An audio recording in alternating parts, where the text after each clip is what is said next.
Hi, this is Tic Tech Fun with VReal and Raymond. And let's get started. We have two stories for you guys. First off is the rumored Samsung Galaxy S4. Well, not really rumored, but the specs are pretty much rumored.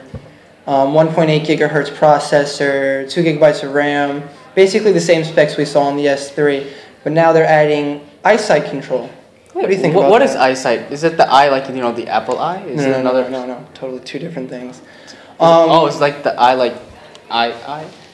Yeah, like that thing. Okay. The eye, okay. the eye. Basically, what the phone will have, you're basically controlling the phone with your eye. When you scroll down to the bottom of a text, when your eyes move down, it'll actually scroll up so that you can see the rest of the text. What do you think of that?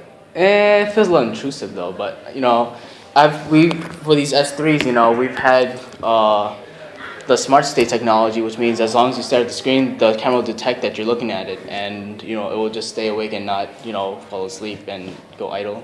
For the record, it doesn't actually work 100% of the time. It did not. It doesn't. It really doesn't. I felt it was too creepy to even use it. What do you think the pricing will be?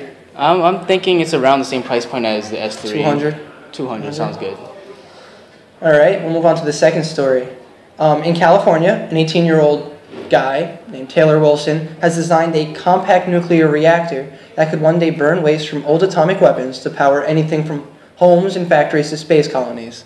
That's pretty impressive. It's very impressive. Since the Cold War, that arms race, and we've had a lot of nuclear weapons lying around. Why not put it to use power some homes, for peace and all that? Sounds good. Sounds really good. Apparently, he says that you could plop them down anywhere in the world, and they work, buried under the ground for security reasons. Yeah. So, and I'm sure he's also trying to roll them out to the public. He's going to not go to university just so he can, mass produce this beautiful, beautiful machine and roll them out to the entire world for everyone to use and have portable power no matter where they go.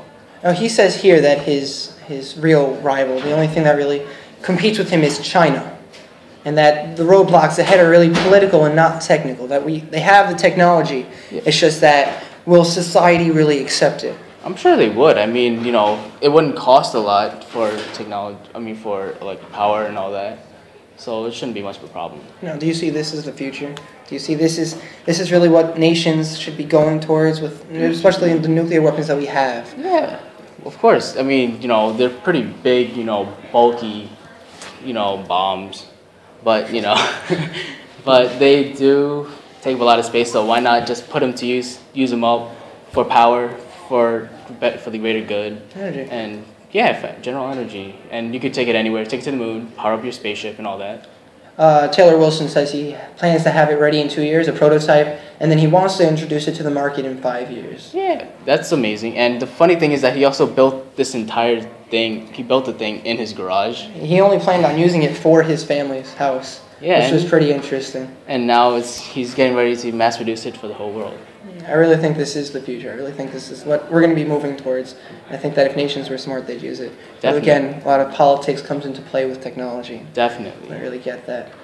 Thank you, Taylor Wilson. Thank you. Thank you. We love you. We do. We really do love you. Do we? Not like that. All right. Yeah. Kind of like that. We admire you. We do. We do admire you. We need more people like you in the world. It makes us. Don't admire for Valentine's Day kind of admire, but Yeah. Admire. Admire. Thank you for watching. All right, this has been Tic Tech Fun with VReal and Raymond.